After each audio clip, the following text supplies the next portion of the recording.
बच्चों good morning. कक्षा द्वादश, विषय हिंदी, संस्कृत खंड, संस्कृत भाषाया महत्वम। बच्चों पहला पैराग्राफ कल पढ़ाया था, आज हम उसके आगे का पढ़ेंगे कि संस्कृत से साहित्यम सरसम व्याकरणश्च सुनिश्चितम तस्य गति पद्ये च लालित्यम भावबोध सामर्थ्यम अद्वितीयं श्रुति माधुर्यं च वर्तते, किंतु बहुना चरित्र निर्माणात् यादृशी सप्रेरणा संस्कृत वाङ्मयं ददाति न तादृशीं किंचित् अन्यत्। मूलभूतानां मानवीय गुणानां यादृशी विवेचना संस्कृत साहित्ये वर्तते, नान्यत्र तादृशी दया दानं शौचम औदार्यम अनसूया क्षमा अन्ये च अनेके गुणा अस्य साहित्यस्य अनुशीलनेन संजायन्ते।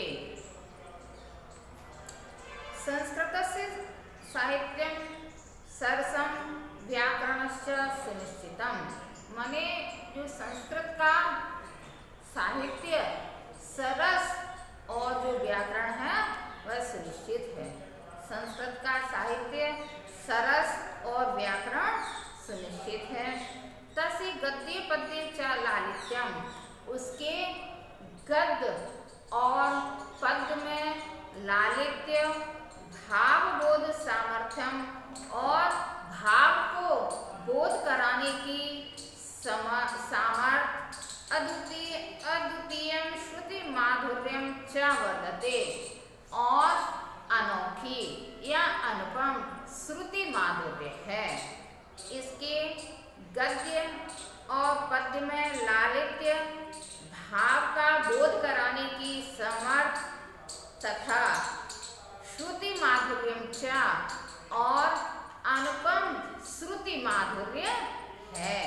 किं बहुना चरित्र निर्माणार्थम यादृशी सत्प्रेरणा संस्कृत वाङ्मयं ददाति, किं बहुना अधिक क्या, चरित्र निर्माणार्थम चरित्र के निर्माण के लिए यादृशी सत्प्रेरणा जैसी अच्छी प्रेरणा संस्कृत वाङ्मयं ददाति, संस्कृत वाङ्मय देता है या संस्कृत साहित्य देता है।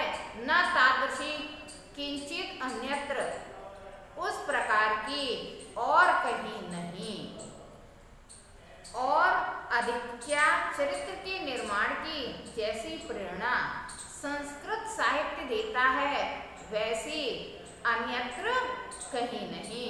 मूलभूतानां मानवीय गुणानां यादृशी विवेचना संस्कृत साहित्ये वर्तते नान्यत्र तादृशी।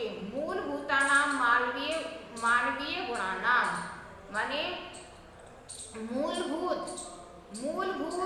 मानवीय गुणों की जैसी विवेचना, मूलभूत मानवीय गुणों की जैसी विवेचना संस्कृत साहित्य वर्तते, संस्कृत साहित्य में है। नान्यत्र तादृशी, वैसी अन्यत्र नहीं। मूलभूत मानवीय गुणों की जैसी विवेचना संस्कृत साहित्य में है वैसी अन्यत्र नहीं। दया दानं शौचम औदार्यम अनसूया क्षमा अन्ये च अनेके गुणा अस्य साहित्यस्य अनुशीलनेन संजायन्ते, माने दया दान पवित्रता उदारता ईर्ष्या न करना क्षमा और अन्य अनेक गुण इस साहित्य के अध्ययन से उत्पन्न होते हैं। दया दान पवित्रता उदारता ईर्ष्या न करना क्षमा और अन्य गुण भी इस संस्कृत साहित्य के अध्ययन से उत्पन्न होते हैं। संस्कृत साहित्य से आदिकवि वाल्मीकि महर्षि व्यासा कवि कुलगुरु कालिदासा अन्ये च भास भारवी भवभूति आदयो महाकव्या स्वकीये ग्रंथरत्ने अद्यापि विराजन्ते। इयं भाषा अस्माभिः मातृ समं सम्माननीया वन्दनीया च, यतो भारत मातु स्वातन्त्र्यं गौरवम् अखण्डत्वं सांस्कृतिकम् एकत्वञ्च संस्कृतेनैव सुरक्षितं शक्यन्ते। इयं संस्कृतभाषा सर्वासु भाषासु प्राचीनतमा श्रेष्ठा च अस्ति।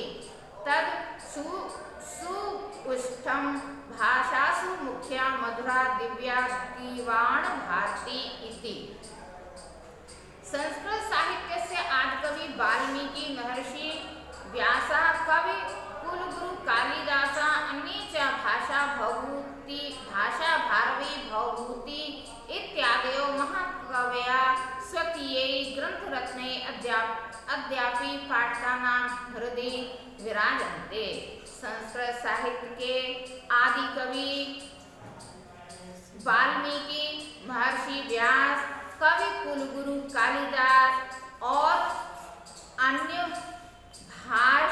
भारवी तथा भवभूति आदि महाकवियों ने स्वकीय ग्रंथ रत्न अपने ग्रंथ रत्नों के द्वारा अद्यापि पाठकानां हृदय विराजन्ते, आज भी पाठकों के हृदय में विराजमान है।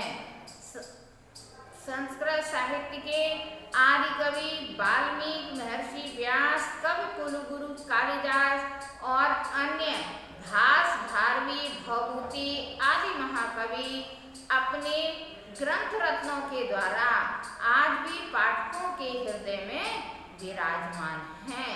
इयं भाषा अस्माभिः मातृ समं सम्माननीया वन्दनीया च। इयं भाषा अस्माभिः यह भाषा अस्माभिः हम सबकी मातृ समम माता के समान सम्माननीय और वंदनीय है। यह तो भारत मातु स्वातंत्र्यं गौरवम् अखंडत्वं संस्कृतिम् एकमच्चत्वं संस्कृतेनैव सुरक्षितं शक्यते। क्योंकि संस्कृत भाषा ये तो माने क्योंकि ये तो क्योंकि भारत माता की स्वतंत्रता, गौरव, अखंडत्व माने अखंडता और संस्कृति एकता संस्कृतेनैव सुरक्षितं शक्नोति, संस्कृत के द्वारा ही सुरक्षित हो सकती है। क्योंकि भारत माता की स्वतंत्रता, गौरव, अखंडता, संस्कृति और एकता संस्कृत के द्वारा ही सुरक्षित हो सकती है। इयं संस्कृत भाषा सर्वासु भाषासु प्राचीनतमा श्रेष्ठा च अस्ति। इयं संस्कृत भाषा, यह संस्कृत भाषा सभी भाषाओं की प्राचीनतमा श्रेष्ठा च अस्ति, सभी भाषाओं में प्राचीन और श्रेष्ठ है। संस्कृत भाषा सभी भाषाओं में सबसे प्राचीन और श्रेष्ठ है तथा सुष्ठुतम, इसलिए ठीक ही कहा है। भाषासु मुख्या मधुरा दिव्या ग्रीवाण भारती इति। देववाणी जो है वह सभी भाषाओं में मुख्य, मधुर और दिव्य है। भाषासु मुख्या मधुरा दिव्या ग्रीवाण भारती इति। भाषाओं में मुख्य, मधुर, दिव्य संस्कृत भाषा ही है। आज का यही, आगे का कल।